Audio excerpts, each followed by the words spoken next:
Hi, welcome to VK talks. తిరుపతిలో తొక్కిసలాట వైకుంఠ ఏకాదశి ఈరోజు దర్శనం కోసం అని చెప్పి ఒక 2500 మంది ఒక పార్కులోకి మళ్ళించి వాళ్ళని ఉదయం నుంచి సాయంత్రం వరకు పెట్టి వాళ్ళల్లో ఎవరో ఒక ఆవిడికి బాగోకపోతే ఆవిడని బయటికి తీసుకురావడం కోసం చెప్పేసి ఆ డిఎస్పీఓ ఎవరో చెప్తే గేట్లు ఓపెన్ చేస్తే అది ఉదయం నుంచి మంచినీళ్ళు ఆహారం లేక వాళ్ళు అలాగా అలమటిస్తూ ఆకలితోనో లేకపోతే నీరసం వచ్చేసి గేట్లు తీసారుగా ముందు బయట పడదామని చెప్పేసి ఎవడికాడు తోసుకుంటూ బయటకు వచ్చి ఈ తోపులాటలో దాదాపు 6 చనిపోయారు. ఇంకొక 30 మంది వరకు కొంచెం కండిషన్ సీరియస్గా ఉంది, లేకపోతే బాగానే ఉంది, పర్వాలేదు, కళ్ళు తిరిగి పడిపోవటం మొత్తానికి ఏదో జరిగి వాళ్ళని హాస్పిటల్లో అడ్మిట్ చేశారు.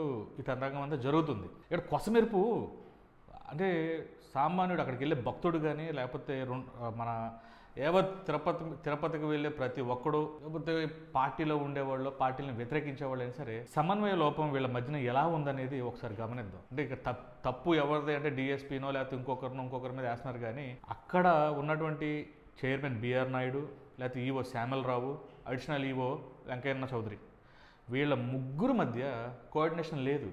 అది చాలా క్లియర్గా అర్థమవుతుంది. అది ఎలాగంటే తొక్కిసలాట జరిగిన రాత్రే బిఆర్ నాయుడు గారు ఏమన్నారు, నాకు తెలుసు గొడవ అవుతుందేమో అని నాలో అనుమానం ఉంది. నేను అధికారుల దగ్గర కూడా వ్యక్తం చేశాను.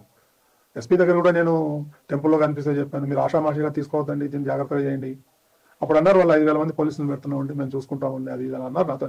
ఆల్రెడీ ముందే నేను వీళ్ళకి విషయం చెప్పాను, ఇక్కడ ఏదో గొడవ జరిగేటట్లుంది, ఏదో తేడా కొడుతుంది, నాకు ఏదో అనిపిస్తుంది అని చెప్పి ఏదో ఊహకు అందినట్లు లేకపోతే ఆయనకి ఏదో పక్కా ఇన్ఫర్మేషన్ ఉన్నట్లు ఇక్కడ గొడవ జరగబోతుంది మీరు చూసుకోండి అంటే ఆ డిఎస్పీ మేమంతా చూసుకుంటే మీరు కూల్గా ఉండండి అని చెప్పేసి అంటే ఈయన కోర్టులో ఉన్న బాల్ తీసుకెళ్ళి డిఎస్పీ కోర్టులో పడేశాడు. నాకేం సంబంధం లేదు, ఇక్కడ నాకేం తెలియదు అన్నట్లు ముందే చెప్పాడు. అది అసలు ఒక ఎత్తు అయితే ఏంటి, టీటీడీ చైర్మన్ అయ్యుండి అందులోనూ పరమ భక్తుడు, సంవత్సరానికి 5-6 సార్లు వెళ్ళేవాడు అంట గతంలో.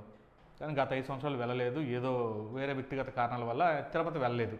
అది వేరే విషయం, తీసుకొచ్చి చైర్మన్ చేసి కూడా తక్కువ టైమే. ఈలోపు ఈ ఘటన జరిగితే అసలు బాధ్యత లేకుండా అతను ఒక ఇన్సిడెంట్ జరగగానే అంటే 5 సంవత్సరాలు గవర్నమెంట్ ఉన్నంతకాలం అతను ఉంటాడు చైర్మన్గా, లేదా మారిస్తే ఏమన్నా మార్చవచ్చు. ఒక ఈ ఇన్సిడెంట్కి ఇలాగా చేతులు దులిపేసుకోనో లేదా నాకు సంబంధం లేదన్నట్లు, నా తప్పేమీ లేదు, నాకేం తెలియదు అన్నట్లు ఆయన ఫస్ట్ డేనే మాటలు చెప్పడం చాలా అంటే చాలా దారుణం. అంటే వాళ్ళకి కోఆర్డినేషన్ లేదు. నిన్న చంద్రబాబు గారు వెళ్తే చంద్రబాబు గారు అక్కడికి వెళ్ళి పరామర్శించి ప్రెస్ మీట్ పెడితే ముందు ఆయన ముందే మరి చంద్రబాబు గారు ఏమో తోలు తీసేసి పరిపాలన చేస్తారు, అధికారుల్ని పిండి మరి చండశాసనంలాగా అధికారుల్ని కంట్రోల్లో పెట్టి చేసే చంద్రబాబు నాయుడు గారు ముందే ఈవో శ్యామలరావు బిఆర్ నాయుడు నాకేం చెప్పట్లేదు నువ్వు అని చెప్పి ఇతను అంటాం, ఇతనేమో నీకేం చెప్పలేదు, నీకు అన్నీ చెప్తాను, నువ్వే మాకేం చెప్పట్లేదు అని చెప్పి ఒకడు అంటే ఏదో పిల్లులు కొట్లాట్లాగా ఒకరి మీద ఒకరు కంప్లైంట్లు చెప్పుకుంటున్నారు, చిన్నపిల్లలు చెప్పుకుంటున్నట్టు. వాళ్ళ టైంలో అలా జరిగింది, వీళ్ళ టైంలో అలా జరిగింది, తొక్కిసలాట జరిగింది. కానీ ఎవరు చచ్చిపోలేదే. జనాలు ఎక్కువయ్యి తోపులాటలో ఎన్ని జరిగినాయి. కానీ ఈ తొక్కిసలాట ఎంత ఇదిగా అది కూడా 1,00,000 మంది వచ్చినప్పుడు కూడా కాదు, 2500 మంది అంట అక్కడ ఉన్నది. ఆ 2500 మందిని ఆ పార్కులో ఉంచడం ఎందుకు? టికెట్లు ఇచ్చే టయానికి ఈ టైంకి ఇస్తామని చెప్పి అనౌన్స్మెంట్ చేస్తే సరిపోద్ది. వీళ్ళందరినీ ఏరుకొచ్చి అక్కడ పెట్టడం ఎందుకు? అంటే ఏదో 1,00,000 టికెట్లు మేము వైకుంఠ ఏకాదశికి మేము అమ్మాము లేకపోతే ఇలా చేసి అని చెప్పేసి గొప్పలు చెప్పుకోవడం కోసమే వాళ్ళని ఆ పార్కులో ఎండలో ఉదయం నుంచి సాయంత్రం దాకా వాళ్ళని ఆపడం అనేది క్లియర్గా అర్థమవుతుంది.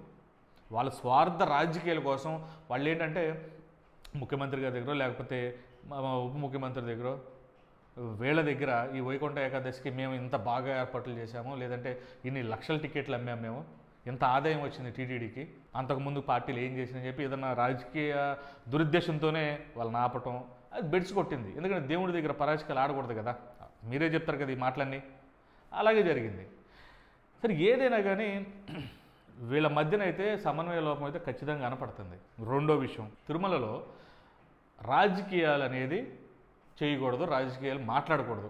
అలాంటిది 2 రోజుల నుంచి తిరుమలలో కొండ మీదనే ఏంటో పార్టీ మీటింగ్లు పెట్టుకుంటున్నట్టు సీఎం ఒకసారి, డిప్యూటీ సీఎం ఒకసారి, ప్రతిపక్ష నాయకుడు ఒకసారి, ఇంకొకటి ఒకసారి పోయి ప్రెస్ మీట్ కిందకు వచ్చి పెట్టుకోవచ్చుగా. దాన్ని ఒక రాజకీయ అంటే ప్రపంచ ప్రఖ్యాతిగాంచినటువంటి భారతదేశంలో ఒక ఆధ్యాత్మికత కలిగినటువంటి గొప్ప ప్రదేశం అది. అక్కడ ఒక సపరేటు దాన్ని ఈ రోజున ఈ ఒక్క తొక్కిసలాట సంఘటనతో పూర్తిగా మార్చేసి దాన్ని ఒక రాజకీయ ప్రదేశంగా మార్చేశారు. ఇది ఇంకో 3-4 రోజులు నడుస్తుంది హడావుడి. ముందు చేయాల్సింది ప్రభుత్వానికి చిత్తశుద్ధి ఉంటే ముందు ఈవో శ్యామలరావు గారినో లేకపోతే బిఆర్ నాయుడు గారినో పక్కన పెట్టేస్తే, వీళ్ళిద్దరు ఎవరో ఒకరిని పక్కన పెడితే సస్పెండ్ చేసి భవిష్యత్తులో ఇది జరగకుండా ఉంటుంది ఖచ్చితంగా. ఎందుకంటే వీళ్ళ మధ్యన సాక్షాత్తు సీఎం ముందే వాళ్ళిద్దరు కొట్టుకుంటుంటే దెబ్బలాడుకుంటుంటే ఒకరి మీద ఒకరు పిత్రీలు చెప్పుకుంటున్నారు. రేపొద్దున్నే వీళ్ళు కలిసి పనిచేస్తారని చెప్పి ఎలా అనుకోవాలి? సీఎం గారు ఏమన్నా బాగా గట్టిగా తలుపులేసి మందలించినా అది జరగదు. నీ వల్లే నా మీద సీఎం తిట్టాడు, నీ వల్లే నా మీద నన్ను సీఎం ఇట్లా అన్నాడు, లేకపోతే నువ్వెవడవరు అని చెప్పి వీళ్ళకి పర్సనల్ ఈగోలు అనేవి హట్ అవుతాయి. ఇంకోసారి ఎక్కడైనా తప్పు జరగడానికి 100% ఛాన్స్ ఉంది. ఈ పార్టీల మీద భవిష్యత్తులో ఇటువంటి చెడ్డ పేర్లు రాకుండా, భవిష్యత్తు మళ్ళీ త్వరలో బ్రహ్మోత్సవాలు ఉన్నాయి, వీటన్నిటి మీద దృష్టి పెట్టుకొని వీళ్ళిద్దరు ఎవరో ఒకరు మారిస్తే చాలా మంచిది.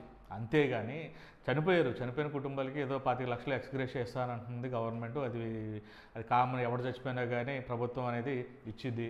దానివల్ల వాళ్ళేం తిరిగి రారు, అది వేరే విషయం. చేసిన తప్పులు, చిన్న తప్పులు, ఆలోచన రహితం లేకుండా చేసినటువంటి తప్పుల వల్ల వాళ్ళ ప్రాణాలు పోయినాయి. అది మచ్చ పోదు. తిరుపతి ఉన్నంతకాలం మొట్టమొదటిసారిగా తొక్కిసలాట జరిగి ప్రాణాలు కోల్పోయారు కాబట్టి ఆ మచ్చ అలాగే ఉండిపోద్ది. మరోసారి ఇది జరగకుండా ఉండాలంటే వీళ్ళని మాత్రం ఎవరో ఒకరిని సస్పెండ్ చేసి పక్కన పెట్టాలి, ఆ పదవులు తొలగించాలి ముందు. అప్పుడే నెక్స్ట్ వచ్చేవాడు ఒళ్ళు దగ్గర పెట్టుకొని ఇది తిరుపతి కోసం, లేకపోతే భక్తుల కోసం, హిందుత్వం కోసం, దేశ ప్రతిష్ట కోసం పనిచేయాలి మనం తప్ప వ్యక్తిగత వ్యవహారాలు, వ్యక్తిగత ఈగోలకు పోయి పని చేయకూడదనేది వాళ్ళకి అర్థమవుద్ది. పవన్ కళ్యాణే హుందాగా మాట్లాడాడు. గతంలో లడ్డు విషయంలో ఏదో కేకలేసాడు, కానీ తర్వాత ఎక్స్పీరియన్స్ అయింది కదా, దేని మీద ఎలా స్పందించాలి ఏంటనేది. ఒక దెబ్బతో ఆయన జ్ఞానోదయం అయింది. తప్పు జరిగింది, పొరపాటు, దాంట్లో ఎవడు తప్పు ఉందో ఏంటనేది తీసుకునే చర్యలు మేము తీసుకుంటామని చెప్పేసి ఇది ఇంకోసారి జరగకుండా ఉంటుందని చెప్పి ఆయన చెప్పాడు, హుందాగా చెప్పేసి వెళ్ళిపోయాడు. ఎందుకంటే ఆయన ఫస్ట్ టైం కాబట్టి గవర్నమెంట్లో ఉండటం, అది కూటమా లేకపోతే ఆయన సొంత పార్టీ ఏదోటి, ఒక ప్రజాప్రతినిధుడిగా మొదటిసారిగా ఎన్నికయ్యాడు. ఆయన ఆ స్టాండ్ అయితే గతంలో చూసుకుంటే ఇప్పుడు చాలా మెరుగ్గా, ఇప్పుడు కూడా పోయినసారి లడ్డు విషయంలో లాగా గట్టిగా అరిచేసి ఇచ్చేసి ఉంటే కనుక ఇంకా ఆయన అనవసరం అనుకునేవాళ్ళు అనమాట. అది చాలా క్లియర్, అది చాలా మెచ్యూర్డ్గా మాట్లాడాడు. ఆయనకి సంబంధం లేదు వాస్తవానికి, కాకపోతే డిప్యూటీ సీఎం హోదాలో ఉండి లేకపోతే ఒక పార్టీ అధినాయకుడిగా ఉండి ఆయన స్పందించాల్సినంతవరకు ఆయన కరెక్ట్గానే రియాక్ట్ అయ్యారు. కాబట్టి వీళ్ళిద్దరే కొంచెం మార్చుకోండి. జనాలకి ఏం చెప్తున్నారు మీరు అంటే, మేము వస్తేనే ఎలా బాగా జరిగిద్ది అన్నప్పుడు టీడీపీ వాళ్ళు అంటలేదు లేదా వైసీపీ వాళ్ళని, మరి అప్పుడు ఎట్లా జరిగింది ఎట్లా జరిగిందని. మానవ తప్పిదాలు ఎవడికో ఒకడికి ఈగోల వల్ల కోఆర్డినేషన్ లేక ప్రతి చోట జరుగుతాయి. వాటికి డైరెక్ట్గా ఆడు దొంగ అంటే, ఈడు దరిద్రుడు అంటే, ఆడు అట్లాగంటే ఈడు అట్లాగంటే అనుకోవటం వల్ల ఏం ఉపయోగం? అసలు అక్కడ పనిచేసినోడు ఎవడు, ఎందుకు అలా జరిగిందనే దాని గురించి ఎవడన్నా మాట్లాడితే దానికి పార్టీలకు అంటగట్టి ఇవన్నీ పనికిమాల వ్యవహారాలు. రేపొద్దున్నే గవర్నమెంట్ ఎప్పుడైనా 5 ఏళ్ళ తర్వాత గవర్నమెంట్ మారింది అనుకుందాం సపోజ్, అప్పుడు ఏదైనా జరిగితే అప్పుడు ఇదే పరిస్థితి కదా, ఇదే కదా అనేది. ఇవి వద్దు, ఇవి కాకుండా మంచిగా ఏమైనా చేయండి అయ్యా, డిమాండ్ చేయండి. చేస్తే వాళ్ళిద్దరు కోఆర్డినేషన్ లేదు, వాళ్ళిద్దరు ఎవడన్నా మార్చండి అని చెప్పి, అది పద్ధతి. కానీ ఇవన్నీ ఎందుకు, ఇది కరెక్ట్ కాదు. ఏదైనా కానీ టీడీపీ పార్టీ మాత్రం చాలా సీరియస్గా తీసుకొని వాళ్ళిద్దరిలో ఎవరో ఒకరిని సస్పెండ్ చేసి లేకపోతే చైర్మన్ ఆ పదవి నుంచి తప్పించి ఆయన ఇంకోటి ఏదైనా రాష్ట్రంలో వేరే ఏదైనా పదవి ఇస్తే బాగుంటుంది. ఆయన చాలా బాధ్యత లేకుండా మాట్లాడాడు. ఆయన అసలు తిరుపతిలో గొడవలు జరగబోతున్నాయి, నాకు ముందే అనిపించిందని చెప్పాడంటే ఆయన చైర్మన్గా ఉండి ఏం చేస్తున్నాడు అక్కడ? ఏం తెలుస్తుంది అతను మానిటరింగ్ ఏంటి అక్కడ ఉద్యోగస్తులతో కానీ లేకపోతే సిబ్బందితో కానీ పోలీస్ అధికారులతో అతను ఏం చేస్తున్నాడు? ముందే తిరుపతిలో గొడవలు జరగబోతున్నాయి అంటే అది ఆ మాట చిన్న విషయమా? అవి ఏంటంటే గాలికి వదిలే, అంటే బాధ్యత లేకోకుండా కాడి తీసుకెళ్ళి కాడి వదిలేసే మాట అనమాట. కనీస బాధ్యత లేకుండా మాట్లాడిన మాటలు అతను, అది కరెక్ట్ కాదు. బిఆర్ నాయుడు అయితే ఈ పదవికి నిర్మోహమాటంగా చెప్తున్నా అనర్హుడు. అతని దగ్గర తిరుపతి దేవస్థానాన్ని హ్యాండిల్ చేయగలిగే క్యాపబిలిటీ లేదు. అతను టీవీ5కే అంకితం, టీవీ5ని హ్యాండిల్ చేసుకోవడం బెటర్. లేదంటే తీసుకొచ్చి ఏదైనా పదవిలో మార్చి పెట్టండి, అది చాలా ఉత్తమం ప్రభుత్వానికి. భవిష్యత్తులో ఇంకోసారి ఈ బురద మీ మీద పడే అవకాశం అయితే ఉండదు. ఎందుకంటే ఈనాడు పేపరే రాసింది ఇది, మొహమాటం లేకుండా, దాపరికలు లేకుండా ఆంధ్రజ్యోతి రాసింది. ఈ విషయాలు సమన్వయ లోపం వీళ్ళ మధ్యన ఏమీ లేదు, కోఆర్డినేషన్ లేదు, వీళ్ళు ఇట్లాగా గాలికి వదిలేసి మాట్లాడుతున్నారు టీటీడీని అని చెప్పేసి వాళ్ళే రాశారు. మనం చెప్పేదేం కాదు ఇది. సో గవర్నమెంట్ ఎంత తొందరగా వీళ్ళ విషయంలో నిర్ణయం తీసుకుంటే అంత మంచిది. బాయ్.